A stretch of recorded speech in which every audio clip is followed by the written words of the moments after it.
అంటే అండి మనం ఎవరిని నమ్మించడానికి ఇక్కడ లేము. ఇన్ కేసు మీరు చెప్పినా సరే నమ్మించలేరు అందరినీ.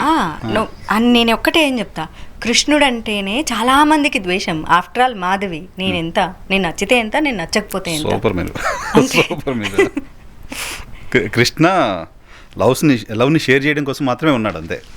Yes, exactly. ఆయన మీద కూడా చాలా ఇది కదా, లైక్ ఇందాక ఎవరో అన్నారు, నేను నా పేరు పూర్తిగా చెప్పను ఎందుకంటే కృష్ణుడి క్వాలిటీస్ నాలో లేవంటే, కృష్ణుడి క్వాలిటీస్ కాదండి, కృష్ణుడి అర్హతలు లేవని చెప్పండి. క్వాలిటీస్ అంటే ఏంటంటే ఆయనకు 16,000 మంది ఉన్నారు కదంటే వాళ్ళని ముట్టుకోకుండా ఉన్నాడన్న సంగతి మీకు తెలుసా? ఫస్ట్ ఆ క్వాలిటీ నేర్చుకోండి అని చెప్పాను. నేను అసలు కృష్ణుడి మీద మాట అన్నారంటే అననివ్వను. క్వాలిటీస్ నేర్చుకోగలగాలి. అంటే జీవితం కోల్పోయిన ఆడపిల్లలకి తాళి భిక్ష పెట్టిన గొప్ప, అప్పట్లో గొప్ప మనిషి ఆయన. అందుకని భగవంతుడు అయ్యాడు, ఊరికే అవ్వలేదు. 16,000 మంది చేసుకున్నాడు, అందరిని పెళ్లి చేసుకుని కాపురాలు చేశాడని కాదు కదా.